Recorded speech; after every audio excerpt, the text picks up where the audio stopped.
mais do que uma entrevista, é menos do que um debate. É uma conversa com contraditório, em que no fim é mesmo a opinião do convidado que interessa. É um debate em que eu perco sempre. O Perguntar Não Ofende é um podcast assinado por mim, Daniel Oliveira, o que não faz chorar. Quase sempre sobre política, às vezes sobre coisas realmente interessantes. Pode subscrever e seguir o Perguntar Não Ofende em Apple Podcasts, Spotify ou qualquer plataforma de podcasts que utilize no seu telemóvel ou computador. Também pode ouvi-lo sempre em expresso.pt/podcasts.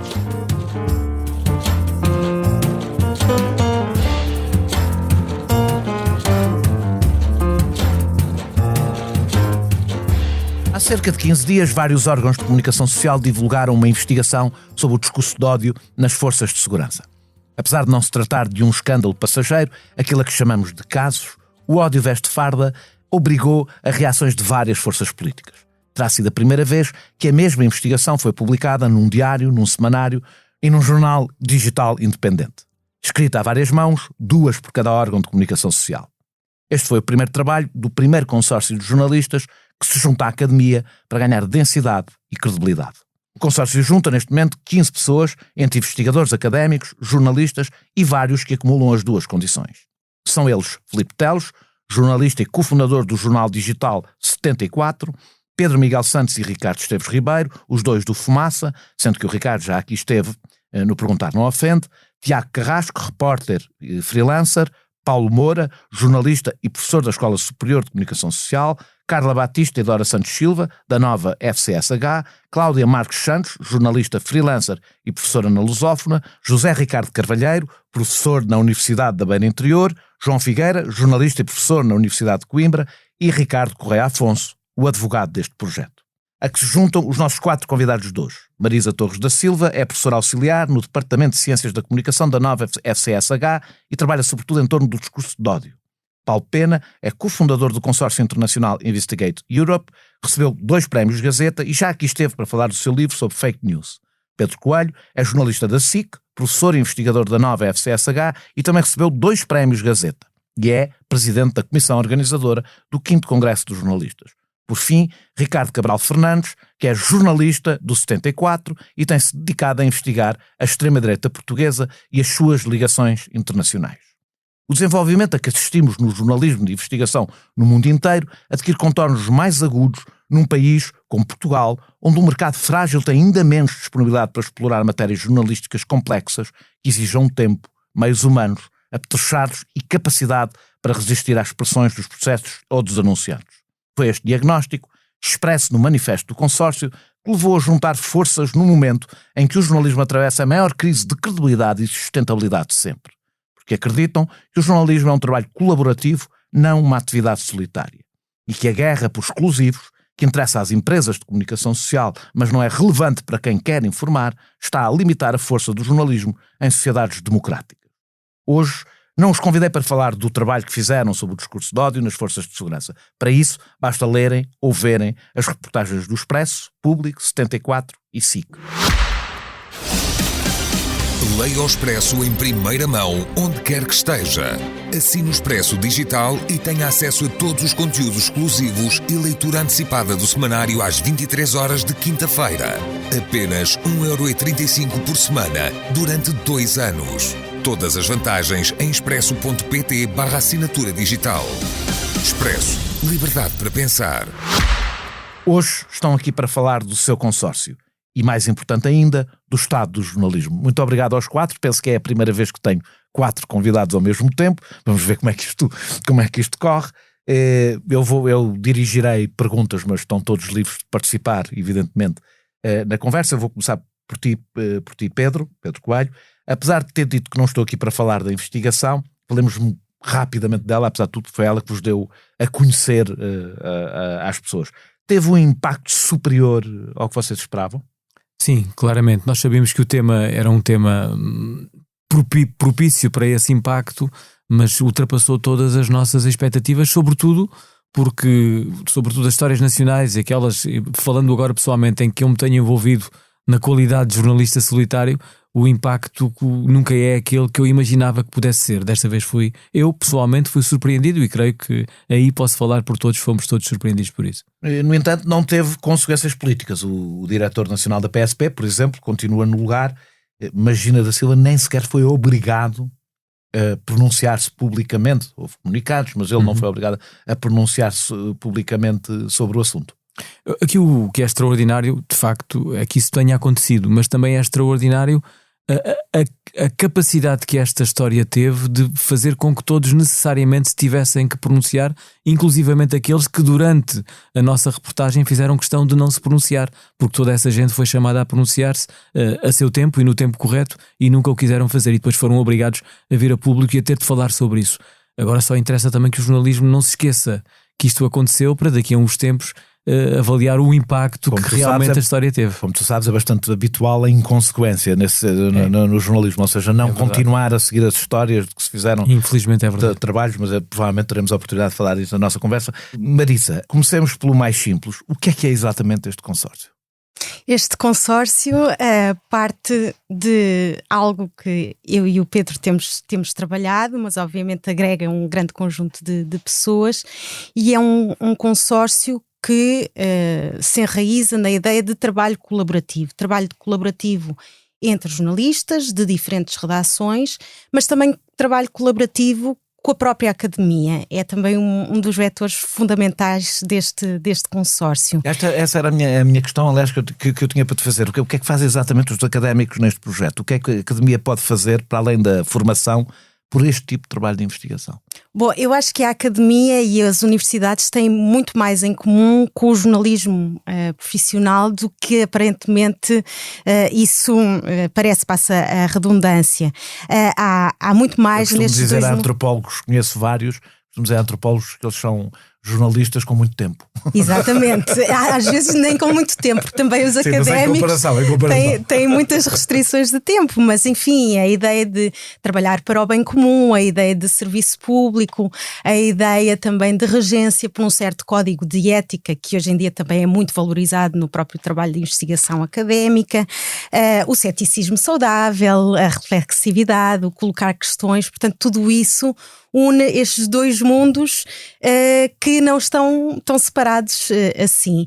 No caso desta colaboração que nós pretendemos instituir neste consórcio, o que é que os académicos podem fazer? Podem aqui trazer consoante as áreas a investigar, podem trazer um aporte de expertise consoante esses mesmos temas. Por exemplo, no caso de um trabalho colaborativo anterior, e também foi por aí que começou esta ideia, não só em termos teóricos, mas também uma ideia prática, quando colaborei com o Pedro Coelho no conjunto de grandes reportagens que deram forma à Grande Ilusão, também a minha própria expertise em torno do trabalho do discurso de ódio e também as condições favorecedoras dessa disseminação, as condições políticas e sociais trouxeram aqui alguma contribuição. Isso por um lado. Por outro, também a vertente da formação, que depois poderei falar mais, não é? Nós tivemos e pretendemos também instituir neste consórcio, trazer também aqui um lugar de prática ou de trabalho sobre a prática profissional que não se cinja. Formar as pessoas que participam no consórcio. Exatamente, mas formar um pouco longe ou à parte ou numa lógica diferente daquilo que são as redações nos dias de hoje, não é? Portanto, uma lógica um pouco diferente, por exemplo, de um estágio. É um trabalho muito mais próximo com os próprios profissionais, um trabalho onde os alunos podem ter oportunidade de contacto com as várias fases do processo jornalístico e também ganhar competências ao nível do jornalismo de investigação. Os alunos trabalharem com o consórcio para ganhar formação em competências, na área da investigação. Exatamente. Nós fizemos isso na Grande Ilusão. Aliás, o Pedro ganhou, nós preparámos a candidatura à Bolsa de Investigação Jornalística da Gulbenkian e grande parte do dinheiro dessa bolsa foi utilizada para pagar aos alunos que colaboraram nós iremos às questões de dinheiro, que não são nada um pormenor quando discutimos o futuro do jornalismo, mas isso vamos falar um pouco mais à frente. Paulo Pena, que vantagens existe em jornalistas de vários meios estarem num consórcio? Os seus trabalhos ganham maior visibilidade, estão mais seguros perante pressões, partilham meios e tempo, partilham conhecimento. Qual é a vantagem específica de criar, porque todos vocês faziam estes trabalhos fora, faziam e fazem, não é? Fora do consórcio. Qual é a vantagem exatamente de fazer esta junção? São todas essas que referiste, mais, quanto a mim, a principal, a de nos podermos ajudar. A de podermos cooperar no sentido até criativo do termo, porque nós todos temos formas muito diferentes de olhar para cada um dos temas, temos experiências muito diferentes em relacionar-nos com estes assuntos. Por exemplo, neste último, a minha experiência não era nada como a do Ricardo, por exemplo, de conhecer os meandros da organização da extrema-direita. A minha experiência era muito mais a de poder olhar para a base de dados e perceber como é que se utilizam as redes sociais para lançar campanhas contra pessoas, etc. Portanto, as nossas experiências são interessantes de conjugar e porque creio que também poderei dizer isto, mas vocês discordem de mim quando quiserem. Mas discordem, interrompam. É isso, porque nos sentimos cada vez mais sós. Este consórcio aqui durante a entrevista. Exatamente. Isso é fácil. Porque nos sentimos sós. Sentirmos-nos sós, mesmo no trabalho coletivo de uma redação, pelo facto de que este tipo de trabalhos tem cada vez menos espaço nas redações que eu conheci, por exemplo. E a experiência colaborativa entre jornalistas, que é sempre muito importante, porque nós dependemos sempre, como a Marisa dizia há pouco, de uma coisa que é importante para qualquer método científico, ou até para o trabalho das polícias, que é o empirismo cético, não é? Nós não acreditarmos nas coisas à primeira, e quando estamos a trabalhar em conjunto somos muito melhores a duvidar do que fazemos e a complementar e a fazer melhor.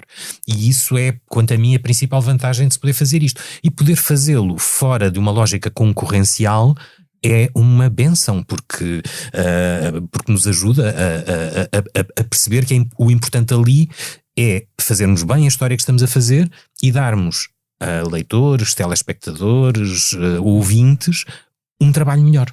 No manifesto falam de resistir às pressões dos processos ou dos anunciantes. Comecemos pelos anunciantes. Essa é uma pressão real? Eu sou provavelmente a pior pessoa para responder a isso, porque eu agora trabalho num consórcio de jornalistas europeu que não tem publicidade. Portanto, Pedro, tu és talvez aqui o único que depende da publicidade. O alvo direto, não é? O alvo direto. Trabalho numa estação de televisão que depende completamente da publicidade. Não é completamente, mas uma grande parte das receitas são da publicidade. E obviamente que há anunciantes com interesses estratégicos que na maior parte das vezes são ocultos. Portanto, que isso possa ser inconciliável com o jornalismo de investigação, essa possibilidade existe. Ainda assim, eu gosto de o dizer publicamente, porque não sou propriamente um daqueles tipos que veste a camisola e fica cego à camisola. Eu nunca vesti nenhuma camisola em nenhum dos lugares onde verdadeiramente estive. Neste caso concreto e relativamente à SIC, ainda assim eu posso dizer que, com todas as contingências, este parece-me ser o único lugar onde é possível fazer o jornalismo de investigação onde eu gosto de estar envolvido. Atenção que há muitas expressões que se auto-intitulam de jornalismo de investigação nas televisões em Portugal. Já lá vamos a isso, vamos ver. É um assunto que me interessa especialmente. Admito que sim. Mas neste caso concreto, de facto, ainda me parece ser este o único lugar onde é possível fazer eu posso testemunhar jornalismo de investigação. Como opinador, que também está relativamente... Eu também detesto elogiar o empregador, é uma coisa que vai contra os meus princípios. Isto é um elogio crítico. Sim, mas claro. A minha experiência em 18 anos também nunca senti qualquer tipo de, não sei se é o único, mas nunca senti esse tipo de pressão nesta casa. Também falam de processos judiciais, resistir aos processos judiciais. A vossa proteção desta matéria sai reforçada exatamente como? Porque aí, por acaso, parece-me o oposto, não é? Sim. Porque apesar de tu trabalhar num órgão de comunicação social, estás mais protegido, quer até do ponto de vista financeiro de processos judiciais. Aqui nesta casa isso inclui, por exemplo, os colunistas, quer um grupo. De ser um grupo é mais difícil amedrontar um grupo com processos judiciais do que os jornalistas isolados. Exatamente, mas também é mais difícil, a escala aqui cria alguma dificuldade a quem quer amedrontar. Que vários órgãos de comunicação social. Não adianta muito a um determinado queixoso acionar um determinado órgão de comunicação social não acionando o outro, porque se estamos todos no mesmo barco e se todos, de uma maneira ou de outra, obviamente com estilos diferentes, etc., acabamos por dar a mesma matéria, à partida, a escala do processo é para todos, não é apenas para um. Ainda que, naturalmente, possam eleger um ao outro como os mais destacados para determinado processo. Paulo, tu trabalhas também com um consórcio internacional, onde essa questão se põe menos ou não? Não, não se pôs até agora, nunca tivemos um processo internacional, mas até se põe mais, porque basta, enfim, um processo por difamação, por exemplo, pode ser posto em qualquer das línguas em que nós publicamos, e sobretudo se for posto nos Estados Unidos, porque aquilo foi publicado em inglês num site, a nossa garantia de defesa é muito menor, porque não temos escritório de advogados nos Estados Unidos, portanto o risco é maior num consórcio internacional, porque, enfim, o processo pode ser posto em qualquer lado, e há sítios onde nós publicamos que têm garantias de defesa muito menores. Pensar, por exemplo, na Hungria, onde temos um colega que trabalha connosco, ou na Polónia. Por outro lado, juntarem forças ajuda, não é? Dissuade, como o Pedro estava a dizer, ou seja, um trabalho que nós publiquemos em 20 jornais europeus ao mesmo tempo, dissuade um pouco a ideia de vamos processar o jornal húngaro, ou vamos processar o jornal, porque... Vocês Ricardo, estão um pouco mais desprotegidos, não é? Porque são um site, são um jornal digital, mais pequeno, em termos de dimensão, onde um processo pode fazer uma brutal diferença, não é? Sim, é verdade. Já mesmo ganhando o processo, só as despesas em uma das maneiras que as pessoas provavelmente não estão familiarizadas com isto, uma das formas de pressão muitas vezes não é propriamente a ideia de que se vai ganhar processos, é por processos atrás de processos, e se corresponder a despesas de justiça. Sim, é verdade.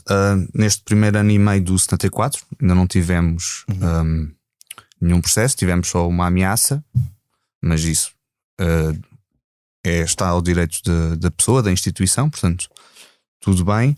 A nossa defesa aí é simples, começa logo pela prevenção, não é? Ou seja, cada frase, cada palavra que nós escrevemos tem de estar triplamente confirmada. Como sabes, em Portugal não impede um processo. Basicamente é publicar histórias à prova de bala, ou que nós achamos estarem o mais à prova de bala possível, e depois também temos advogados na associação do 74 para dirimir esses processos. Neste caso, vocês todos têm um advogado que faz parte, como aliás aqui disse, o Ricardo Correia Afonso.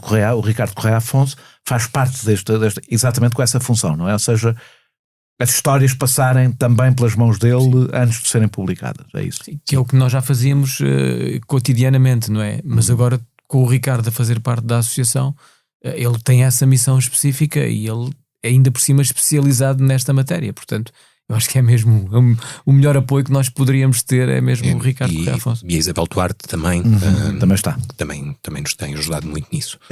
Pedro, o vosso manifesto diz isto: na base da formação do consórcio colaborativo está o jornalista diferente dos demais, que resiste, que se reergue a cada fracasso, que vê para lá do óbvio, recusando a visão oficial. O jornalista crítico que, em todas as etapas da investigação, escrutina, duvida, batalha. A questão aqui do diferente dos demais, parece-me que foi esta, causou algum incómodo em algumas redações que se sentiram minorizadas. Queres explicar o que é que quer dizer isto diferente dos demais? Eu acho que sem nenhum complexo, eu acho que nós não devemos ter complexos nenhuns quando afirmamos a nossa diferença. É certo que os jornalistas de investigação, para serem jornalistas de investigação, e nós há pouco estávamos a começar aquela conversa que porventura vais querer terminar relativa às especificidades do jornalismo de investigação, mas o jornalista de investigação é necessariamente diferente dos demais. Porquê? Parece-me muito óbvio essa diferença. Eu sou as duas coisas, porque eu há muitas vezes que sou jornalista cotidiano. Aliás, aqui na SIC eu tenho de fazer escalas, como qualquer outro jornalista. Portanto, eu muitas vezes sou jornalista cotidiano, daqueles jornalistas que fazem uma história num dia e no dia seguinte já estão a fazer outra. Independentemente do cuidado que eu tenho para fazer essa história, e aliás eu conheço aqui na SIC em concreto, e não apenas na SIC, mas aqui na SIC há extraordinários jornalistas do cotidiano que cumprem a função com um zelo e com um cuidado que eu confesso, estando habituado ao privilégio do tempo, terei enorme dificuldade em cumprir com a mesma eficácia e qualidade que esses jornalistas do cotidiano, que eu muito respeito, praticam. Portanto, quando se afirma uma diferença, não se afirma uma exclusão, nem se está a pôr em causa nenhuma função. Pelo contrário, afirma-se uma diferença, afirmando-se, porventura, outras diferenças. Se me perguntares onde é que eu me sinto mais confortável, eu sinto-me mais confortável a cumprir os propósitos inerentes ao jornalismo de investigação. E acho que tem perfil de jornalista de investigação. Da mesma maneira que conheço muitas pessoas, inclusivamente as que rebateram essa frase, que afirmam a sua própria diferença, afirmando as suas próprias especificidades, cumprindo com zelo e com esmero e com imenso cuidado a função de jornalistas do cotidiano que têm de resistir. E há outros, há repórteres, por exemplo, claro. pessoas que são sobretudo boas a fazer reportagem, o que não é exatamente a mesma coisa. Pronto, tem a ver com as características que cada jornalista eu acho tem. que nós não temos que ter nenhum complexo em afirmar essas nossas características, essas nossas especificidades, até porque se formos à academia, e eu também tenho essa costela académica, e ainda por cima a minha área académica é o jornalismo de investigação, desde os anos 70 do século passado, que são afirmadas as diferenças do jornalista de investigação. Não creio e nem compreendo, se queres que te diga com muita sinceridade, por carga d'água é que esse parágrafo levantou tanta celeuma. Eu sei que levantou, inclusivamente aqui nesta casa, no Expresso, foi o primeiro lugar onde eu sei que levantou tanto problema. Eu não consigo compreender a razão, confesso, porque a diferença, ela existe, deve ser afirmada, deve ser valorizada, da mesma maneira que existe de um lado, existe do outro, e como dizias e bem, existem várias velocidades no jornalismo e cada um faz aquela, executa aquela para onde está mais detalhado. É certo que nós temos o privilégio do tempo. Eu acho que isso aí também é um fator distintivo. E é importante sublinhar, ou seja, quando eu estou a dizer é importante sublinhar, o privilégio do tempo é importante sublinhar a primeira palavra. É um privilégio, claramente. E sendo um privilégio... Não devia ser. E não devia ser. O problema é esse, ou seja, o que está para mim nessa frase que acho que devíamos todos discutir é porque é que todo o jornalismo não se reivindica enquanto jornalismo de investigação, porque a investigação jornalística é um método que é comum a qualquer prática jornalística. Eu estou sempre a dizer isso. Até aqui há bem pouco tempo podiam pesquisar. Em profundo desacordo. Eu e o Pedro estamos em profundo desacordo sobre isto. Como vocês veem, impossibilita-nos dar uma entrevista e de falar. Porque considero que a investigação é a base de qualquer jornalismo que se faça. Eu dava sempre o exemplo de que googlassem o meu nome e encontravam uma entrada para o site da UC, aquele que lista livros, e a minha biografia tinha 4 frases e 2 eram erradas. Isto é investigação jornalística, é saber se eu posso tirar uma coisa da internet, o que se tornou uma rotina no jornalismo internacional, uma rotina que é criticável por si só, a de fazer copy-paste, a de ir a um site, buscar uma informação qualquer que nós não verificamos e que passamos aos nossos leitores. Também em fazer investigação na net também é uma coisa que se aprende com o tempo, não é? Aprende-se com o tempo, mas a net não é só útil, é neste momento absolutamente indispensável para fazer qualquer investigação. Só que é preciso saber cruzar as fontes. Claro, o que esta frase do manifesto tem não é uma tentativa de criar uma hierarquia ou de fazer uma divisão entre formas elevadas ou baixas de jornalismo. Não é nada disso, até porque as pessoas que já trabalharam connosco sabem que nós não praticamos isso. E o que está ali é apenas uma tentativa de demonstrar que nós temos que reivindicar a capacidade de querer fazer jornalismo em boas condições. Qual é o vosso desacordo? Sem querer, não, o nosso desacordo é quando o Paulo diz que todo o jornalismo é jornalismo de investigação, mesmo que tenha na base necessariamente o jornalismo e os quadros de valor do jornalismo. É certo que o jornalismo de investigação, desde logo nós há pouco falávamos da prova e da prova à prova de bala que o Ricardo falava. O jornalista de investigação, até por estar muito mais propenso à possibilidade de ter um processo judicial, até por estar a desocultar interesses que estão absolutamente ocultos, interesses instalados que estão absolutamente ocultos, é natural que essas pessoas que se sentem desocultadas acionem todos os meios que estiverem ao alcance delas para de uma forma clara, tornar frágil o trabalho do jornalista de investigação. Daí a necessidade da prova à prova de bala. Esta é a primeira razão. Mas depois volto à mesma coisa. Há um autor norte-americano, e desculpa lá estar agora aqui a puxar pela minha questão académica, que é o David Randall, que faz uma distinção absoluta sobre essa matéria. Ele diz que o jornalismo de investigação começa onde termina o jornalismo cotidiano, porque o jornalismo de investigação, se o cotidiano, por causa da pressão do tempo, se tem de render muitas vezes ao silêncio das fontes oficiais, o jornalista de investigação usa o privilégio do tempo para ir atrás para romper o silêncio das fontes oficiais. Se as fontes oficiais não dão, ele vai por outro caminho, vai por outra via, porque tem tempo, vai por outra via para desocultar a verdade. O jornalista cotidiano trava, porque tem de publicar, tem de exibir, tem de colocar a história no ar. Mais uma vez aqui a questão é O tempo. Não é? Portanto, o tempo e a forma de organização das redações. O tempo e a prova. A forma de organização é então determinante aqui. Vamos voltar às redações. As redações têm tudo o que vocês dizem ser necessário. Escala, conhecimentos diversos, iremos a essa parte mais especificamente um pouco mais à frente, proteção dada pelos meios e meios técnicos e de trabalho. Portanto, tem tudo aquilo que vocês, aliás, no vosso manifesto dizem que é indispensável para este trabalho. Aquilo que chamam jornalismo colaborativo não é o que devia existir nas redações. Porque é que é necessário ir para fora delas para fazer aquilo que era suposto numa redação ser, que era um corpo colaborativo? Porque desde logo não existe em nenhuma redação do país que eu conheça um grupo de jornalistas que façam estes trabalhos aprofundados e que colaborem a fazê-lo. Vou dar aquela imagem de filme para as pessoas perceberem, não é? Assim, um caso Spotlight, não é? Assim, uma cave na redação. Ainda se tentou em Portugal fazer essas equipas. Ainda se tentou. Eu ainda fiz parte de uma Pois, equipa eu também. O Diário Notícias também teve uma. Sim, fiz parte disso na Visão, que tentámos fazer isso no público, mas não existe em lado nenhum. A questão chama-se dinheiro, não é? Chama-se não se chama dinheiro, porque isto não é uma coisa que seja naturalmente dispendiosa. Isto chama-se estratégia. É uma escolha. O que é que as direções editoriais pretendem das redações que estão a dirigir? É tão somente isso. Se qualquer um de nós dirigisse uma redação, o Ricardo falo, e pode falar melhor do que qualquer um de nós sobre isso, apostaria nisto, creio eu. Sim. E a questão do dinheiro é... Nós vamos falar do dinheiro mais à frente, mas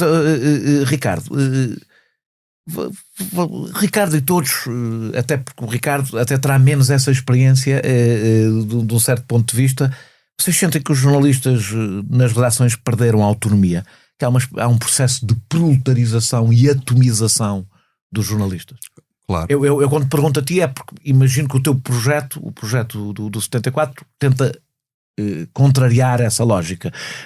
Outros que trabalharam mais tempo em redações maiores provavelmente até terão uma experiência mais vivida disso. Não, claro. Os órgãos, por natureza dos jornalistas, representativos de jornalistas nas redações, como o Conselho de Redação, perderam ao longo dos anos força, impacto, poder de decisão, poder de influenciar as decisões das direções. Eu ainda sou do tempo em que os conselhos de redação votavam mesmo nomes de diretores. Votavam, era real, não era... O nível de membros sindicalizados nas redações também caiu muito. A questão da autonomia prende-se muito também com a precariedade e com uma geração de jornalistas, de jovens jornalistas entre os 18 e os 35 anos, que são os principais em termos de trabalho, são, eu diria, os burros de carga, por assim dizer, ou seja, com pressão do tempo, pressão do online, em que têm de fazer muitas horas, recebem muito pouco. Há pessoas muitas pessoas que nos estão aqui a ouvir não sabem como é que os jornais funcionam, queixam-se muito da degradação. Isto é apresentado quase sempre como desculpa, mas é preciso fazer este testemunho. Os jornalistas, eu quando comecei, um jornalista fazia uma notícia por dia, se fosse aqueles muito apressados que tinha que fazer muita coisa, geralmente uma de 2 em 2 dias, de um diário. Hoje um jornalista tem que fazer várias notícias por dia, porque tem que alimentar um site que tem que estar sempre a ser... Sempre a bombar, por assim dizer. E as pessoas, os jornalistas saem os jornalistas mais velhos, com mais experiência e que podem dar formação, podem transmitir memória, até memória de resistência às pressões editoriais dos anunciantes, aos jovens jornalistas saem, não são substituídos, a carga de trabalho não diminui, bem pelo contrário, aumenta. E posso dar um exemplo. Eu, no primeiro jornal em que trabalhei, devido à ditadura da carteira, ou seja, nós precisamos ter contrato e isso limita-nos na resistência e a precariedade, porque não há jornais a contratarem. No meu primeiro jornal tive 1 ano e meio, 2, a trabalhar com o salário mínimo. Portanto, esta é a degradação total do jornalista enquanto produtor de notícias, enquanto profissional. E, noutro exemplo, nesse mesmo jornal, num único dia escrevi 7 páginas de jornal. 7. Ou seja, obviamente que confirmar as informações, a escrita fica robotizada. E eu trabalhava na secção internacional e nesse sentido até era um privilegiado, porque os meus colegas de sociedade poderiam escrever, se eu escrevia uma vez 7 páginas, mas normalmente escrevia 5, 4, 3, o que fosse, esse foi o maior número. Os meus colegas de sociedade escreveriam 7 todas as semanas ou uma vez por mês. Ou seja, secções com 2 pessoas, secções com 4 pessoas, e que não dá. E portanto, se os jovens jornalistas e mais de metade dos jornalistas, dos jovens, recebem abaixo dos 1.000 euros brutos, em que não têm perspectivas de futuro, constituir família, se o quiserem, comprar casa, terem tempo de lazer, porque trabalham mais das 8 horas, trabalham 12 horas, em que o excedente de horas de trabalho não são pagas, portanto é quase como se fosse uma exigência. E depois cria-se também outra questão que é quase perversa, que é o espírito da redação, de camaradagem, em que, e eu senti isso muito nesse jornal, em que se eu saísse depois de ter cumprido as minhas 8 horas laborais, eu sentia que estava a trair os meus colegas e a deixá-los para trás com carga de trabalho. E portanto cria-se esse sentimento de culpa por estar simplesmente a cumprir com as horas contratualmente definidas. Eu também estava a falar um bocadinho aqui também disso, da proletarização e da atomização, ou seja, isso, eu tenho um bocadinho a sensação que isso funciona não só nos jornalistas mais desprotegidos, mas nos outros, porque isto tem o reverso da medalha, o isolamento e o vedetismo, não é? O jornalista enquanto vedeta, o jornalista enquanto e eu tenho a sensação também que há aqui houve nos últimos 3 anos uma coisa que se agravou, o teletrabalho, com o teletrabalho nas redações. Não sei se algum de vocês queria falar sobre isso, sobre se sentiram ou não sentiram com mais gente em casa. Na SIC talvez se sinta menos do que nos jornais, porque a SIC, apesar de tudo, exige.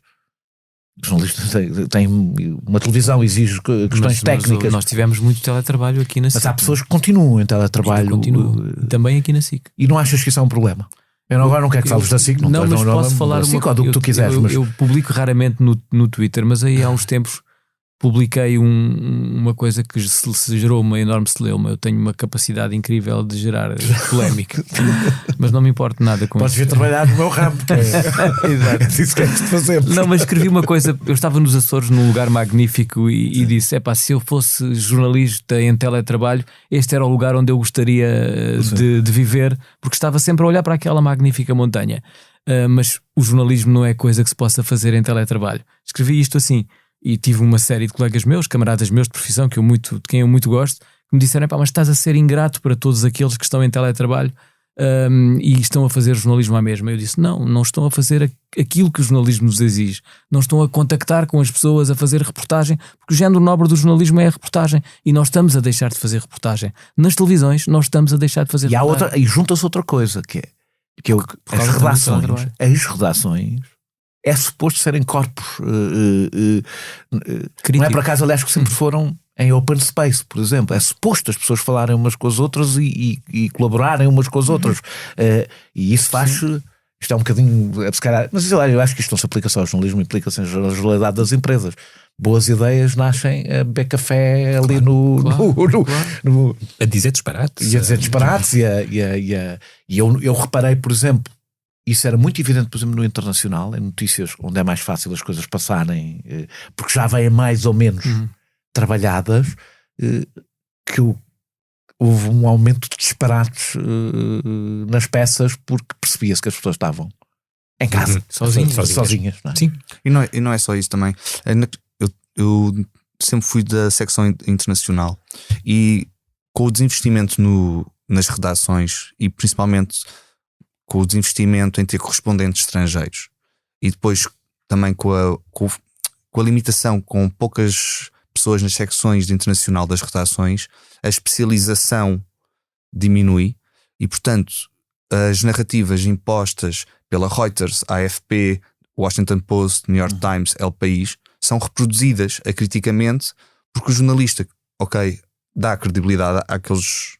E eles até podem ter credibilidade, a questão não é essa, criam um discurso único, não é? Exatamente, é o discurso único, isso é que é problemático. Ou seja, nós, por exemplo, nisto da Ucrânia vimos muito isso, um discurso único em que muitas informações que eram dadas pela presidência ucraniana e pelas Forças Armadas e pelo Ministério da Defesa não eram simplesmente confirmadas, eram atribuídas. Porque há também uma confusão entre linha editorial, que um jornal e um órgão de comunicação social pode ter, e até pode ter a linha editorial de solidariedade com a Ucrânia, com o trabalho jornalístico, que não que tem uma linha editorial, mas não dispensa, não há ninguém que tenha credibilidade à prova de bala, ou seja, toda a gente precisa ser verificada. No vosso manifesto dizem que a geração mais madura, mais experiente e com mais capacidade de liderar ações de formação internas saiu das redações. Para além da formação, acham que há um problema de falta de memória nas redações? Claro. Sim, eu também já não estou numa redação há muito tempo, mas eu acho que essa também tiveste numa redação. Sim. Na tua biografia, na tua apresentação não o disse. Não, mas não há problema. Eu fui jornalista freelancer durante, sem ser uma carreira fulgurante no jornalismo, breve. Mas sim, eu acho que, e testemunhando aquilo que ouço e que vivencio junto dos meus alunos, não é? Porque também voltando atrás a algo que estava a ser referido, as universidades são as principais fontes de recrutamento para as redações. Eu já vou a isso. E não vais gostar do que eu vou Mas o que vou escutando e ouvindo é precisamente essa perda de uma geração mais velha e portanto a ausência completa de referências para uma geração mais jovem. Eu sempre muito falar de referências éticas, mas há uma coisa, eu lembro no Diário de Lisboa, prática, que havia uma pessoa que tinha quase a função de ser memória, que era o Robbie Amorim. No ano em que eu lá trabalhei, porque eu fechei o Diário de Lisboa, não foi o único jornal que eu fechei, mas fechei o Diário de Lisboa. E por acaso não estava mesmo no fim, já lá não estava. E o Robbie Amorim tinha como principal função, como não havia propriamente internet, ele era a nossa Wikipédia. E era muito mais fiável. Sabia tudo. Sim. O Luís Almeida Martins, na Visão, eu perguntava-lhe às 2h da tarde quem foram os cátaros e às 2h30 perguntava-lhe em que ano é que foi a crise do canal do Suez. Isso não tinha. E ele respondia. Isso não tinha. Tinha onde tinha de consultar o Carlos Barradas, exatamente. Sim. E isso é indispensável. É indispensável. E é indispensável todo o nosso conhecimento. O Ricardo, apesar de ter esta invejávelidade que não se vê num podcast, mas que é para metade da minha, sabe muito mais coisas do que eu sobre muita coisa. E, portanto, é a capacidade que nós temos de cruzar o que nós sabemos dentro de um organismo vivo que faz das redações aquilo que tu dizias, o sítio ideal. Por isso é que o jornalismo não é uma tarefa solitária, nem individual. Apesar de, quando estamos em reportagem... A autoria é individual.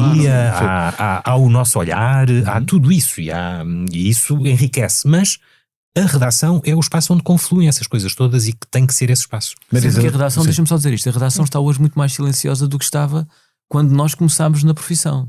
Eu fico abismado quando é numa redação que era um sítio insuportável para estar de barulho. Isto hoje é um silêncio. As pessoas estão todas com os cascos na cabeça, então nas televisões em que editam as suas próprias peças, cada vez que conversam, nem sequer conversam com o editor de imagem, porque já não vão à edição de imagem, e o editor de imagem é uma figura muito importante para nos ajudar a limar as últimas arestas da peça, e agora nem isso acontece. Nós hoje vemos tantos erros nas televisões em Portugal, e aqui é para lá da SIC, vemos em todas, exatamente porque as pessoas estão na sua conchinha sozinhas, com os cascos na cabeça robotizadas. Exatamente. Sim, e atomizadas, não é? Portanto, e a questão da memória também, o jornalista, na minha opinião, constrói-se na redação, ou seja, e na rua. E a falta de pessoas, de jornalistas com mais experiência, com mais vivências, não apenas em termos de informação do que é a data da crise do canal de Suez, mas questões deontológicas. Como é que eu lido com aquela fonte? Como é que eu tenho acesso àquela informação? Esses pequenos pormenores, estes dilemas éticos, mas também como é que vou apresentar a história, como é que vou escrever, qual a estrutura, todos esses dilemas. E eu não sou de jornalismo, portanto tive de aprender na redação e tive a sorte de ter um formador a sério, que foi o António Rodrigues, neste momento editor de Internacional do Público, em que me ensinou tudo o que eu sei. E portanto essa formação dos jornalistas estagiários, que muitas vezes as redações, as direções usam como cadeira quente, vão estágio do FP 9 meses, vão-se embora, e depois não têm acesso à carteira profissional, porque para os estudantes de jornalismo ter acesso demora 1 ano, com contrato, depois para os que não são de jornalismo é 1 ano e meio. Portanto saem das redações e não são muitas vezes acompanhados. E esse debate de resistências, de memória, quem foi aquele jornalista, essas histórias todas têm-se perdido. Por isso, uma das coisas que nós queríamos fazer e vamos fazer é também fazer esse trabalho de memória na ligação com a academia, com o arquivo de um grande jornalista de investigação português, que foi o Celestino Amaral, aqui do Expresso e da SIC, e que tem um arquivo que nos foi disponibilizado muito gentilmente pela família e que nós vamos começar a trabalhar para poder também, do ponto de vista académico, mas também do nosso próprio ponto de vista, perceber o método de trabalho de um jornalista que fez trabalhos extraordinários como o caso Gal. Marisa, com quase todos os jornalistas a virem dos cursos de comunicação social, esta era a pergunta mais aborrecida, se quiser.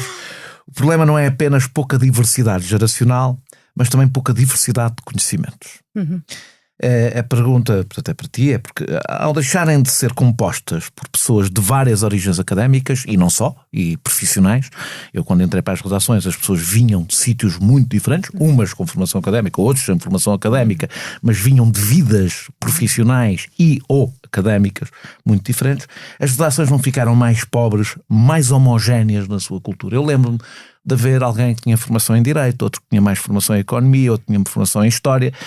Ou seja, eu tinha ali naquele corpo, e agora o que eu vejo nas redações é pessoas vindas todas mais ou menos com uma formação que é generalista, porque a generalização, por natureza, a não ser a parte que é técnica, é generalista.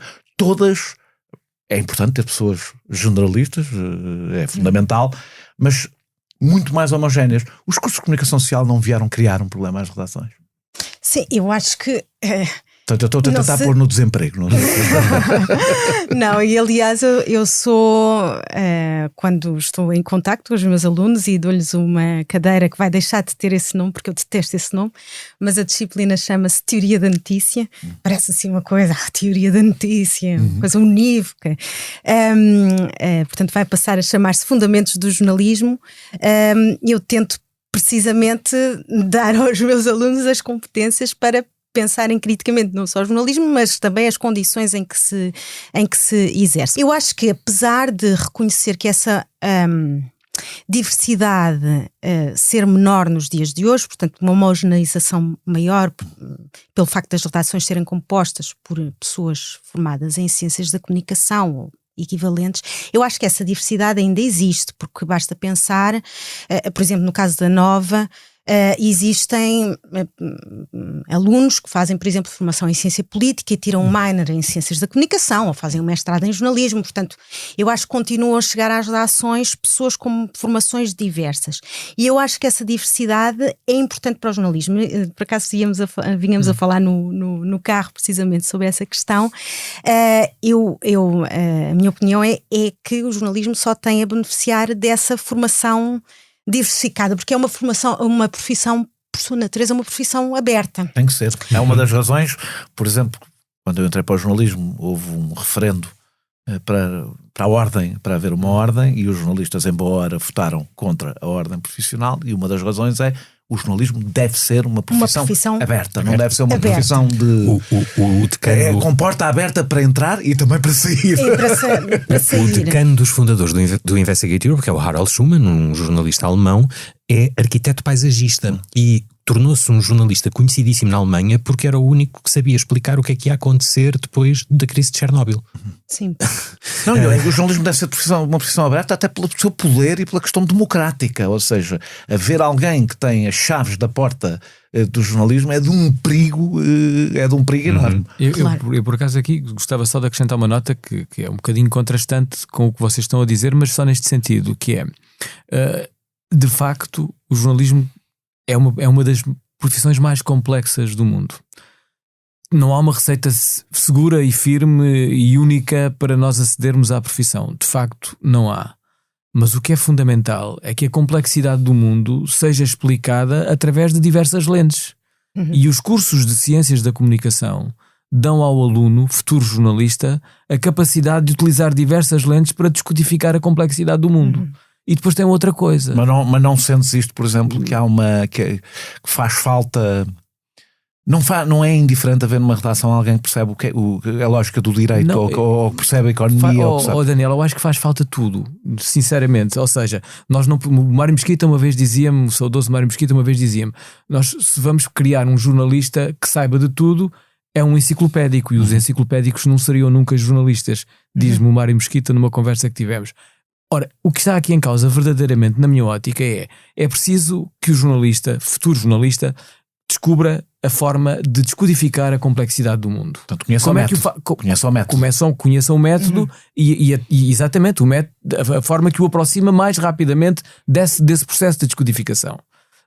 Mas depois lá está, e depois também tem que ter uma formação técnica que desde logo o aproxime das contingências da profissão, que são desde logo o quadro de valores. Eu sou aquilo que tecnicamente se chama um todólogo, não é? Portanto, não tenho grande autoridade, mas na verdade mas eu não tenho uma redação, mas tenho uma rede de contactos que me permitem a evidência de que antes acontecia numa redação e eu faço por telefone. Pessoas que sabem sobre os temas, e sem isso é muito difícil. Agora, o que é importante é que os jornalistas saibam de que forma é que pesquisam na internet, percebes? E isso é que é fundamental, ou seja, saber procurar na internet qualquer criança consegue fazer. Agora, saber o que procurar nós estamos sempre a dizer a mesma coisa relativamente à notícia. Fazer uma notícia não é difícil. O que é difícil é nós sabermos o que é notícia, o que o que está por detrás daquela notícia. Não é a técnica, isso aprende-se com alguma facilidade. Agora, no Saint Jordan se aprendia. No Saint Jordan aprende-se e continua a aprender. O Ezra Klein disse agora num livro muito interessante, que é o Why We Are Polarized, que se formos a uma redação nos Estados Unidos, qualquer que ela seja, e perguntarmos a todos os jornalistas e todas as jornalistas o que é uma notícia, a resposta vai surpreender-nos, porque já ninguém sabe.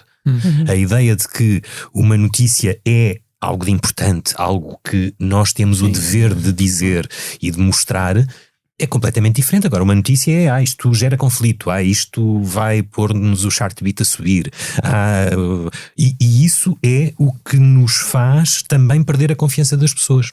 Vamos então entrar exatamente nesse tema. Cernelha, não vamos entrar às vezes a linguagem taumática. O Daniel é um conhecedor da notícia. Os jornais tendem a concorrer pelo exclusivo. Eu vou dizer porque é que isto nos leva para isso que tu estavas a dizer, que é a mercantilização. Eu tenho sempre cuidado de utilizar esta expressão porque o jornalismo sempre foi mercantilizado. Não houve um tempo áudio e puro do jornalismo. O jornalismo nasceu, vou utilizar uma expressão um bocado forte, o jornalismo nasceu porco, ou seja, no sentido a vender notícias, e aliás bastante, em alguns casos, bastante pior do que é hoje. Ou seja, a ideia de que havia um tempo em que os jornalistas penny press era o jornalismo tabloide é tão antigo como o jornalismo. Eu diria mesmo que é mais antigo do que o jornalismo. É noutra fase posterior que o jornalismo começa a achar importante a credibilidade e essas coisas. Mas aqui me interessa a questão do que sempre foi perturbante para mim, devo dizer, dos jornais tendem a concorrer para o exclusivo. Vocês oferecem a meios concorrentes a mesma investigação, mesmo que peguem por lados diferentes, com pontos de vista diferentes, é a mesma investigação. Porquê é que vem o jornalismo, isto é porque vem o jornalismo como um serviço e não como um negócio? Ou seja, a questão do exclusivo para vocês não é uma questão dos jornalistas, é uma questão das empresas? Responde o que quiser. Eu posso responder. Eu acho que a questão do exclusivo é uma marca, não é? Ou seja, alguém que trabalhe realmente para ter um exclusivo e que o quer. Eu não sou avesso à ideia do negócio, atenção. E aqui também há coisas que me dividem, curiosamente, ali do Ricardo, que está na outra ponta da mesa. Eu não sou nada avesso à ideia do negócio. Eu acho que o jornalismo deve, a priori e de antemão, servir o público. Esse é o propósito claro do jornalismo. Se isso gerar negócio, há um autor francês que diz-me uma coisa muito simples, que é: a credibilidade gera influência e a influência gera receita. Qual é o problema de nós conseguirmos com a nossa matéria, se ela for estruturada do ponto de vista jornalístico, for do ponto de vista da prova jornalística, se estiver absolutamente legitimada, qual é que é o problema de o jornalismo também ser um negócio? É preciso que essa receita... Eu vou dizer aqui uma coisa, já agora entre parênteses, depois o Ricardo já fala, depois podemos desviar um bocadinho, mas entre ser um negócio ou um mecenato ideológico, um mecenato político que assistimos hoje em vários jornais que não vendem, eu prefiro que seja um negócio. Sim, ou seja, eu prefiro depender das vendas do que depender do tipo que tem dinheiro para eu escrever o que ele quer, não é? Gerar receita financeira não é crime, não pode deixar de gerar receita social. Esse é o propósito principal do jornalismo, gerar receita social. Aquilo que falamos sobretudo da economia de mercado ou sociedade de mercado, são coisas diferentes. Exatamente. São coisas diferentes. Mas vocês não destroem um bocado a ideia do exclusivo com o vosso projeto? Mas aqui, lá está, o exclusivo é um valor de mercado também, não é? Mas é um valor de mercado que, se estiver ancorado na credibilidade, ainda bem que ele existe, não é? Na credibilidade e no valor jornalístico da matéria. O problema é a banalização do conceito exclusivo. Nós hoje conseguimos ver em 3 televisões ao mesmo tempo, as 3 com a mesma matéria e exclusivo nos 3 canais. Isto acontece, infelizmente, vezes demais. Estaremos aqui a aplaudir se agora várias redações disserem: nós não queremos que isto seja uma notícia partilhada por diversos órgãos de comunicação social, por isso vamos criar um grupo de jornalismo dentro de profundidade internamente. Ou seja, nós conseguimos oferecer isto sozinho. Nós batemos palmas quando isso acontecer, exatamente. Porque é isso que nós queremos. E queremos que apareçam outros consórcios como o nosso. Estaremos queremos aqui para defender ajudar o jornalismo de investigação. Eu devo dizer que há aqui uma coisa no exclusivo que eu até me apercebi quando comecei a fazer este podcast, que uma das coisas que eu decidi que queria fazer este podcast é que não queria caixas. Elas vierem, ótimo. Se alguém disser uma coisa que não disse em mais lado nenhum, excelente, melhor. Mas que não estruturo uma entrevista a pensar na caixa, porque uma das coisas que eu reparo nas entrevistas é que ficam completamente destruídas pelo jornalista obcecado em querer uma caixa. Portanto, em vez de fazer uma entrevista, está ali a fuçar durante imenso tempo à espera que ele diga qualquer coisinha que possa ser qualquer... sem qualquer interesse para quem está a ver. Portanto, ou seja, a ideia de que o objetivo de uma entrevista é o título, não é a entrevista. Não é? Eu ainda sobre isto, é um bocadinho à volta disto. Ou seja, se pode dizer que vocês têm uma visão política que se aplica ao jornalismo, como muitas outras, que a concorrência mercantil negligencia a cooperação. E agora, provavelmente, dou-te a oportunidade de responderes ao Pedro. Ricardo. Pronto, o 74, à semelhança de dezenas e centenas, milhares de jornalistas espalhados por redações e freelancers, vê o jornalismo como serviço público. O nosso site é aberto, ou seja, as pessoas podem ler tudo sem pagar, porque vemos a informação como um direito. Mas obviamente... Mas também podem financiar. Exatamente. Eu sou um dos financiadores. Obviamente que... Financiadores? Nós, como não sou nenhum Rockefeller. Como os outros. Obviamente que os jornalistas do 74 têm, como qualquer pessoa, de pagar renda, de comer, por comida na mesa. E, portanto, o 74 baseia-se por subscrições, financia-se por subscrições. E neste momento estamos a fazer uma campanha até ao final de dezembro para nós continuarmos a existir. E ontem, já agora, fazendo assim um pouco de publicidade, lançámos uma campanha de Natal em que quem subscrever por 50 € ou mais recebe um livro gratuito enviado por correio. Obviamente que o jornalismo precisa de intervalo para publicidade. Obviamente que publicidade sem fins lucrativos. Exato.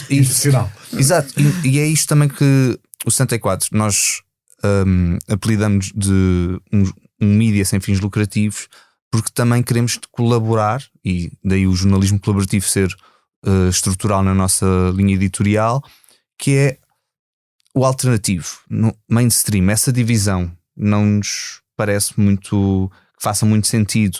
Ou independentes, estamos a dizer que os outros jornalistas nas redações não são independentes, nós é que somos. Ou seja, sem fins lucrativos, todo o dinheiro que recebemos é investido no jornal, não vai para acionistas. Esta é a diferença principal, e dedicamos a jornalismo de investigação.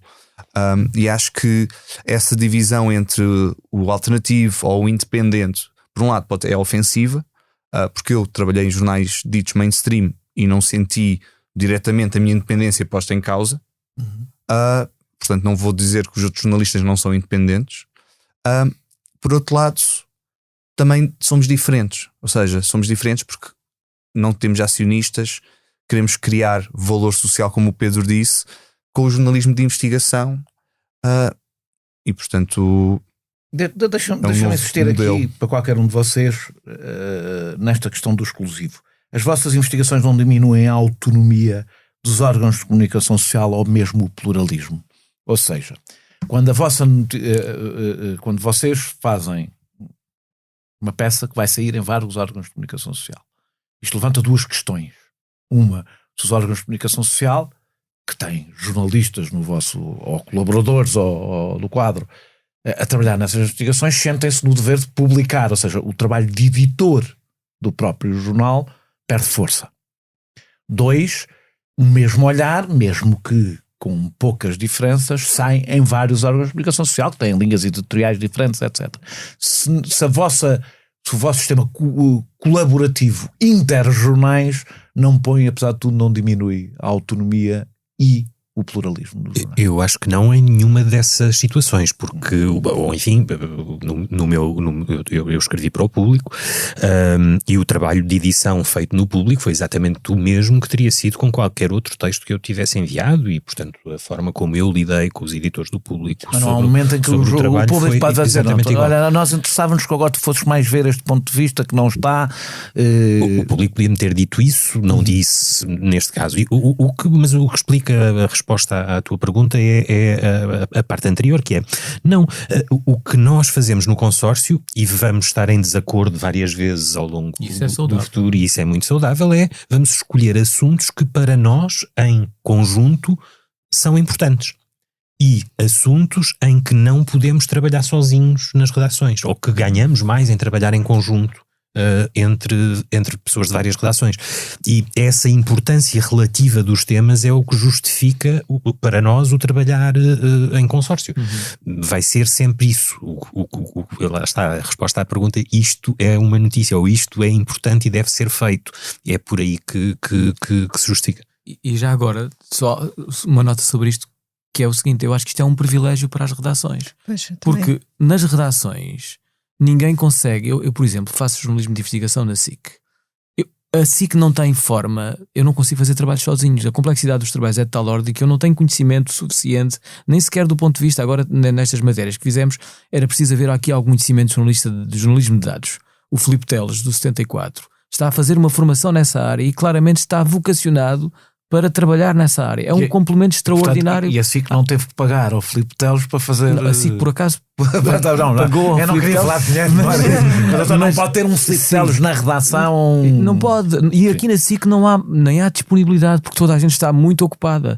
E aqui o privilégio que a SIC tem de meter uma peça no ar que de repente é feita pelo Pedro Coelho, pelo Paulo Pena, pelo Filipe Teles, pelo Ricardo Cabral Fernandes, pela Cláudia Marques Santos. De repente há 5 pessoas a trabalharem para o mesmo, a desaguar tudo em diversas plataformas, é certo, pronto, perdem o exclusivo, utilizando a tua expressão, mas ganham a escala e ganham a complexidade da história. Marisa, queria dizer uma coisa sobre isso? Sim, queria dizer, e sobre ainda esta questão do exclusivo, e ainda ao encontro daquilo que o Pedro estava a referir, quer dizer, dado o impacto de toda esta história, as redações e os órgãos de comunicação social que aderiram e que aceitaram publicar esta história, ganharam imenso, quer dizer, ganharam, não é? Portanto, ao mesmo o investimento que a SIC fez, o retorno foi imensamente superior, não é? Portanto, esta ideia também de que o jornalismo de investigação é rentável deve ser algo presente na cabeça dos donos dos média, porque é uma aposta que vale a pena. É uma aposta que traz lucro, e agora não criando aqui nenhuma opinião negativa em relação ao negócio, tal como o jornalismo de investigação de facto é rentável, vende, tem retorno financeiro, não é? Eu vou dizer uma coisa que depois, se o Pedro ou a Marisa ou alguém quiser cortar, depois isto sai do podcast. Não, nada estou a brincar. Não, é que as pessoas não sabem. A reportagem do Pedro e do Filipe na SIC, a segunda, teve mais audiências do que a entrevista do Cristiano Ronaldo. Do que o Ronaldo. Ficou à frente do Cristiano Ronaldo. Portanto, esta ideia nas redações de que estes trabalhos chatos que demoram muito tempo a fazer não servem para nada, porque o que vai conquistar audiências é o político que diz que é preciso castrar não sei quem é. É uma explicação também que se costuma fazer sobre os reality shows. Sim, os reality shows não têm, ao contrário do que as pessoas pensam, não ficam em primeiro lugar nas audiências. A questão é uma questão de custo-benefício. Claro. Fazer uma investigação sai muito mais caro do que entrevistar o Cristiano Ronaldo. Neste caso não sei. Cristiano Ronaldo faz uma entrevista o canal que comprou a entrevista ao Cristiano Ronaldo é capaz de deve ter pago bem. O preço é capaz de ter sido alto. O jornalismo... Pedro, o jornalismo de investigação que hoje se faz nas redações está muito ligado a processos judiciais e grande parte das vezes corre-se de fontes privilegiadas do sistema judicial. Isso deixa a comunicação social dependente de poderes? É um acordo perverso que existe? Eu acho que isso que tu estás a dizer não é jornalismo de investigação, não é? Isso é claramente, eu respeito todo o jornalismo e respeito todos os jornalistas. Só não concordo que haja jornalistas que dizem que fazem investigação quando se limitam a replicar um despacho do Ministério Público, ou quando falam com um lado da investigação através da Judiciária e um inspetor da Judiciária lhe diz o estado da investigação vista pelo prisma do inspetor da Judiciária. Já se fizer isso e a seguir for falar com o outro lado, cruzar a fonte, aí Claro, passa a ser jornalismo de aí investigação. sim, naturalmente. Agora, Eu por acaso acho que quando não se cruza frontes não se faz jornalismo, mas pronto, não é só Claro, de investigação. isso é não se jornalismo faz, de copy-paste. uma vez ficaram muito ofendidos porque eu chamei isso jornalismo de estafetas. Eu lembro-me da expressão. E concordo com ela, deixa-me dizer. Acho que é uma feliz expressão para retratar esta realidade que de facto é um avesso do jornalismo.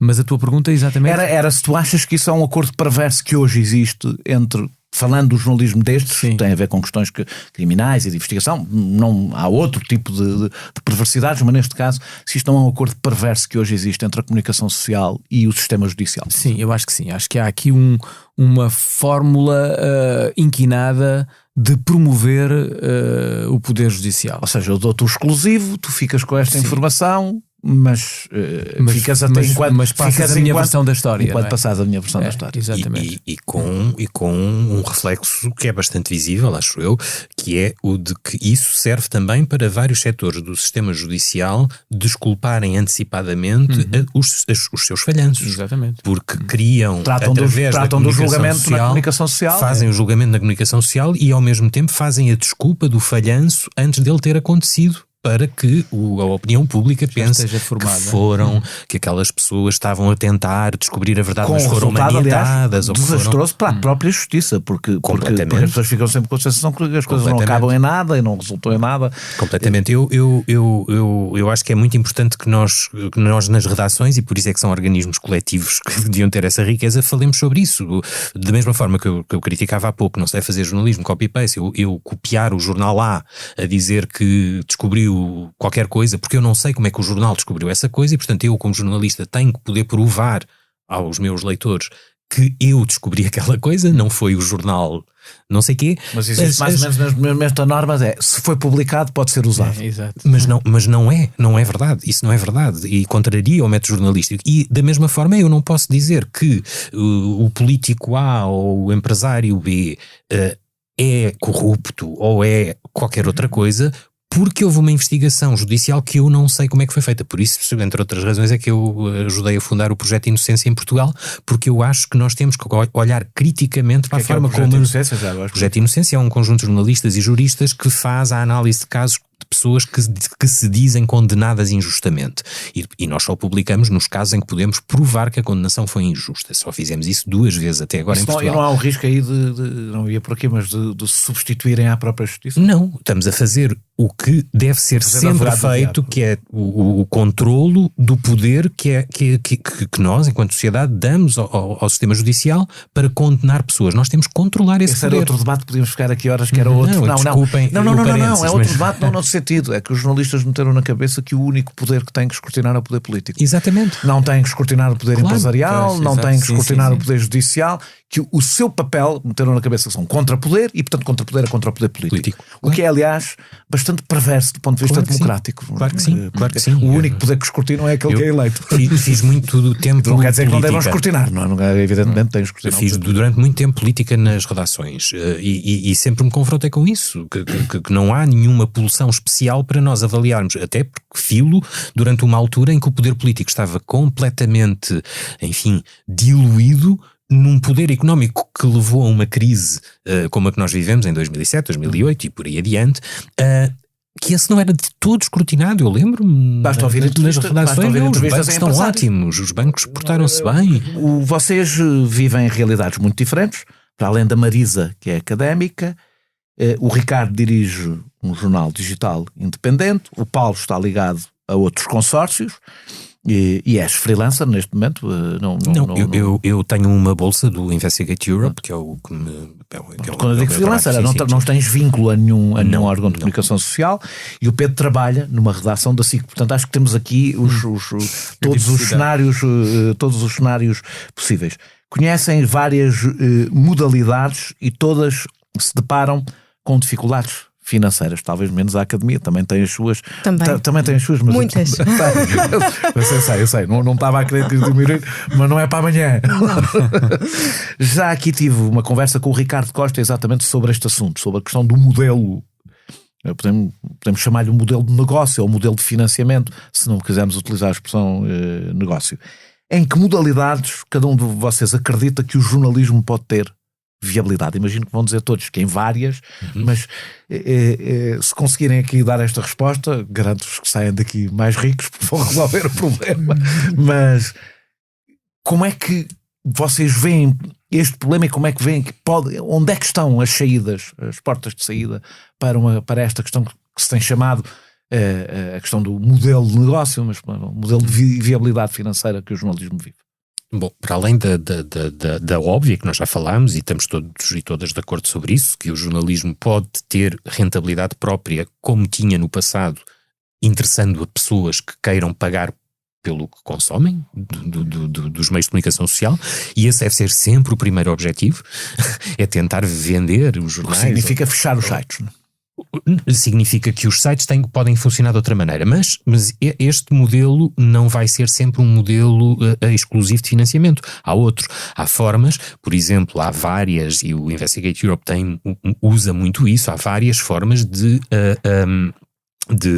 mecenato ou de investimento privado em jornalismo de investigação na Europa. Projetos colaborativos entre coisas que o consórcio também quer fazer. Nós temos um acordo uma parceria com a Associação de Jornalistas de Investigação de Espanha e queremos candidatar-nos com eles a fazer coisas ibéricas. Quando dizem candidatar-se é fundos públicos ou fundos de fundações, a Gulbenkian, por exemplo, já não dá. A Gulbenkian era a única instituição privada que dava em Portugal e deixou de dar, deu durante 3 anos apenas.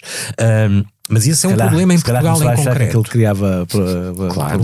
Esse é o problema concreto em Portugal. No Investigate Europe nós conseguimos financiamento de doadores privados, de pessoas que dão dinheiro ao Investigate Europe porque acreditam na forma de financiar o jornalismo através deste ato, que é: eu sou vosso leitor, quero que vocês existam, quero que vocês façam isso.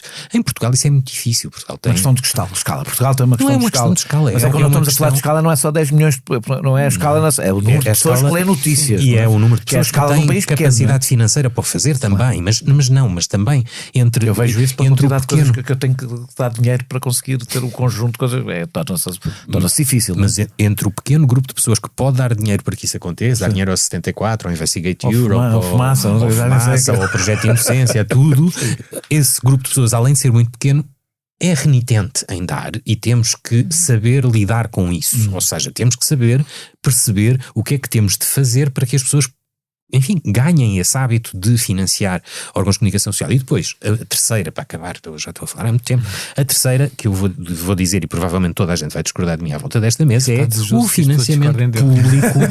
Mas esta toda a gente, foi no último congresso de jornalistas, eu por acaso não estava lá. Eu sou a favor do financiamento. Todos os diretores de jornais e televisões disseram que são contra o financiamento público dos meios de comunicação. Eu também. Não há outra maneira.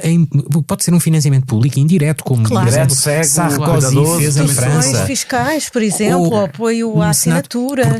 Porque é que em Portugal o Estado garante isenções fiscais? Eu estou a fazer publicidade ao próximo trabalho do Investigate Europe. Garante isenções fiscais para os negócios imobiliários em que as pessoas não pagam impostos sobre as mais-valias que fazem na venda de uma casa no Príncipe Real, e não faz algo de semelhante com os meios de comunicação social. Coisas deste tipo. E a existência do Estado enquanto avalizador de formas de financiamento para os projetos que já existem e para os projetos que querem nascer, isto podia acontecer. Era fácil de fazer, o Estado não tinha nenhum tipo de intervenção, delegava isso em grupos independentes de avaliação. A Comissão Europeia fez agora anónimo, não é? Fez agora isso, claro. São várias as maneiras e temos que as usar todas, porque a publicidade online não chega para pagar o trabalho das redações e cada vez menos os compradores e compradoras de meios de comunicação social ajudam a que eles sobrevivam. E os que ajudam muitas vezes não estão à procura. Eu isto insisto porque apesar de ser um bocadinho contraditório se calhar com muitas posições que defendo, que saudades tenho, não saudades porque ainda existem, mas que bom era quando eu prefiro ter um patrão que está à espera de lucro do que um patrão que está a ver o que é que eu escrevo para ver se quer continuar a dar dinheiro ou não, apesar de tudo. Claro. Quer dizer, prefiro o capitalista que espera o lucro no órgão de comunicação social do que, como nós conhecemos vários projetos jornalísticos em Portugal, que todos nós nos perguntamos como é que aquilo é pago, como é que existem. E basta ver as páginas e nós percebemos, as primeiras páginas e percebemos que não é seguramente, não é por boas razões seguramente que isso é feito. Marisa, querias também falar sobre isto da questão do financiamento? Eu concordo e apoio totalmente a tua ideia, Paulo, vês aqui não há discordâncias, portanto eu acho que o apoio do Estado é fundamental, através de benefícios fiscais, de isenções, das assinaturas também, e combinar outras modalidades e outros modelos de negócio que escapem à lógica dos grupos empresariais e que escapem também ao modelo de financiamento por publicidade, que é um modelo que tem falência há imensos anos, não é? Portanto, e não tem muito futuro. E não tem futuro, e sobretudo no digital, porque o digital é visto como, enfim, a tábua de salvação. Acho que agora já ninguém vê isso como uma tábua de salvação, mas quer dizer, as receitas que são angariadas no digital não compensam as perdas das receitas tradicionais, pelo menos no caso dos jornais, não compensam. Podemos assistir a acréscimos grandes na circulação digital paga, por exemplo, mas depois elas nunca compensam as perdas no papel, não é? Portanto, e o mesmo ao nível do financiamento publicitário. Portanto, é um modelo que claramente está em falência e, portanto, combinar isso com o apoio do Estado, com o modelo de subscrições do 74, e o 74 também tem publicidade, mas é pouco, não é? Portanto, é uma combinação aqui. O que eu vejo em projetos do tamanho da dimensão do 74 é que isso também é mesmo as subscrições, os apoios, sobretudo numa escala pequena, têm um futuro limitado, porque depois as pessoas, à medida que o pluralismo aumenta e começam a aparecer mais projetos, a escala não é suficiente para as pessoas, por mais generosas que sejam, e eu tenho dificuldade em... Eu acredito muito que nisto... que tem que haver algum sentimento interesseiro por parte de quem dá. Não é interesseiro de querer ver aquelas medidas, não é interesseiro no sentido de manipulação, ou seja, se é igual eu dar ou não dar, é difícil sobreviver muito tempo um projeto. À primeira pequenina crise é a primeira coisa que cada um vai cortar, não é? Eu vou continuar a conseguir ler as notícias, dê ou não dê dinheiro. Não tens um bocadinho essa experiência? Vocês dividem isso um bocadinho com o Fumaça, porque o Fumaça que também está de alguma forma envolvido nisto, o Fumaça também vive tem o mesmo género de financiamento que vocês têm. Sim, nós não temos sentido isso, sinceramente. As pessoas, ou seja, já estamos há 1 ano e meio, as pessoas que subscreveram durante 1 ano, nós estamos a ter 95% de renovações. Portanto, temos já mais de 1.200 subscritores ou subscrições. Portanto, há essa renovação, apesar da inflação, da crise, toda a gente perceber que o pior ainda vem aí em termos económicos e sociais, as renovações estão a acontecer. Em termos de vários projetos, o Fumaça foi o primeiro que desbravou a questão, em termos de financiamento, de doações, de contribuições. Depois os jornais tradicionais avançaram com as assinaturas digitais e nós, por exemplo, ao contrário dos Estados Unidos, não tínhamos essa tradição de pagar assinaturas. A Jacobin, por exemplo, que já existe há mais de 10 anos, sempre teve esse modelo. Também sou subscritor. E subsistia, porque havia uma tradição do Washington Post, New York Times, de vários jornais. Cá esse caminho ainda está muito no início, ainda há muito para desbravar. Por exemplo, se tivermos em conta que o Público, que é um dos maiores jornais do país, tem pouco mais de 60 mil assinantes e que tem muitas empresas através do P Superior ou do P Saúde, ou seja, para criar hábitos de fazer assinaturas, e tem modelos ou modalidades muito acessíveis. Em termos de rivalidade ou de concorrência em termos de mídias sem fins lucrativos, é verdade, sim, há sempre esse risco. O Fumaça, nós, o Shifter, outros. Em Portugal há 21 mídias sem fins lucrativos, as pessoas não têm bem essa noção dessa dimensão, mas também há uma exigência, e essa exigência cada vez está maior, que é, querem mídias sem fins lucrativos profissionais, ou seja, sérios, que sigam um método jornalístico, e portanto um mídia sem fins lucrativos para ser sucesso, e esta crise que o 74 está a atravessar está bastante patente na literatura sobre mídias sem fins lucrativos, a partir do primeiro ano ou vai ou racha. É sempre assim. Portanto, o Já durou, por exemplo, um ano. Manchou. Chegou a 9 meses. É a crise do primeiro ano, é a crise dos 5 anos. Eram tempos muito diferentes. Porque a questão do preço do papel e a questão da distribuição, claro, sim, era diferente. Ou seja, já teria sobrevivido nestes tempos, sim, online teria sobrevivido com o número de leitores que tinha, sem nenhuma dificuldade. Claro. O problema dependia de uma máquina para a qual ficava sempre atrás, que era a distribuição e a impressão. Claro. Não estar num grupo era mortal. Cerca de 50% das receitas. Bem pena tenho eu já não ter nascido num tempo em que as coisas eram assim. Ou seja, os novos mídias sem fins lucrativos que aparecerem têm de trazer uma visão editorial nova, métodos jornalísticos novos. Por exemplo, a base de dados que esteve na base da primeira investigação do consórcio foi feita através do Open Source Intelligence, ou seja, temos o jornalismo literário, o long form, que estagnou, morreu a partir de 2013, 2014, nos Estados Unidos e pouco depois cá também.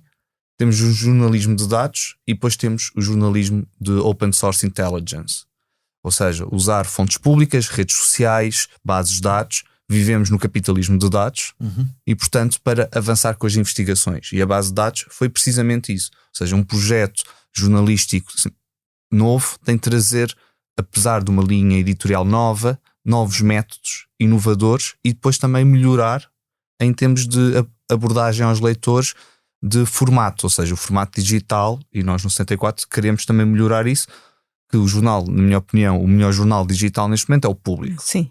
Sem sombra de dúvidas. E um jornal... Dentro desses sites que vocês estão a falar, é um pouco divergente. O Divergente, por exemplo, é de um cuidado gráfico que é a sua. Exatamente. Os trabalhos são muito bons. Mas o seu é mais valia. Sim, e o Fumaça, que tem o Divergente, em termos de multimédia, jornalismo narrativo, o Fumaça é melhor do que os projetos lucrativos que eu conheço do ponto de vista. O Fumaça com os podcasts de áudio de investigação, não é? Jornalismo narrativo em áudio, nós com o método, mas é mais em termos de papel ou de um site padrão, temos de melhorar também isso, é uma das coisas que nós queremos fazer, mas todos estes projetos trazem alguma coisa de novo e isso é que faz também as pessoas quererem subscrever e que eles continuem. Eu acrescentava só uma nota, Daniel. E eu juntei isto a uma pergunta. Sim. Possível fazer uma síntese destas coisas todas e ganhar uma coisa com escala? Pois é, a questão, eu ia tentar fazer essa síntese, curiosamente. Eu acho que de facto aqui o que está, eu acho que o que é comum àquilo que os meus 3 camaradas de painel disseram está relacionado com o facto de nós temos de ser distintivos para vencer em qualquer mercado. Independentemente da escala que nós tivermos, sejamos um órgão de comunicação social que trabalha para um nicho ou um órgão de comunicação social mainstream que trabalha para 1.200.000 telespectadores. Vocês os dois estamos nos extremos opostos. Estamos nos extremos opostos. Eu acho que estamos muito mais com maior opostos. Audiência e eu não estou a dizer que um site com menor nada, mas um projeto de pequena escala para de nicho. Claramente. Mas estamos opostos a esse nível, mas creio que estamos em comunhão na maior parte das matérias que aqui de facto nos unem. Mas relativamente a isso, eu acho que aqui o que está em causa verdadeiramente do ponto de vista do jornalismo nós já percebemos, e os estudos todos do Reuters Institute nos dizem isso ano após ano, a qualidade compensa, ou seja, é certo que nós não podemos deixar de dar notícias, não podemos, os órgãos mainstream, nomeadamente um órgão como a SIC, não pode obviamente deixar de dar notícias. Hard news, não é? As hard news, não pode perder o contacto com as hard news, mas simultaneamente tem que ter uma outra velocidade. Por isso é que eu estava a falar da outra escala. A minha questão é se é possível, porque um dos problemas de subscrever coisas de nicho é que eu subscrevo as coisas de nicho, mas depois preciso saber o que é que aconteceu no dia. Sim. E às vezes gostava de subscrever uma coisa que me desse as duas coisas, as coisas do dia, as hard news para as coisas do dia também tens em fontes abertas, tens muita coisa, não é? Não é Mas aí sabes que nós eu conseguimos sou a ser favor de distintivos. fechar as Mas ponturas. mas não é aí que eu acho que nós conseguimos ser verdadeiramente distintivos. Eu acho que nós só conseguimos ser verdadeiramente distintivos se trabalharmos na qualidade jornalística. Bem, sei que é um conceito subjetivo, mas acho que é aquela que mais se oferece para esta ideia. E basicamente o que nós temos que criar claramente é esta lógica da colaboração de novo, que é entre o Jornal Digital 74 e a investigação da SIC. Há de facto vasos comunicantes, e a ideia que eles tiveram em partilhar a base de dados dos polícias com um órgão mainstream e com outros jornalistas que pudessem garantir escala ao trabalho que eles tinham ali entre mãos. Eu acho que o futuro passa por este tipo de colaborações. Nos Estados Unidos da América, por exemplo, o maior fortalecimento do jornalismo de investigação aconteceu após a crise do subprime, em que toda a gente imaginava que agora sim o jornalismo de investigação ia levar a facada de morte, mas não só rejuvenesceu a partir da lógica das entidades não lucrativas, que de facto tiveram um reforço enorme nos Estados Unidos da América, e a preocupação pelo jornalismo de investigação ganhou escala exatamente com esta colaboração entre o New York Times e a ProPublica, entre o New York Times e outros órgãos absolutamente hiperlocais, porque nos Estados Unidos da América, como há essa escala, pode haver uma colaboração, um investimento no hiperlocal, e no jornalismo de investigação à escala hiperlocal. Que é outra das coisas muito estranhas em Portugal. Que nós aqui também não temos imprensa local. Não temos, Quer dizer, não temos.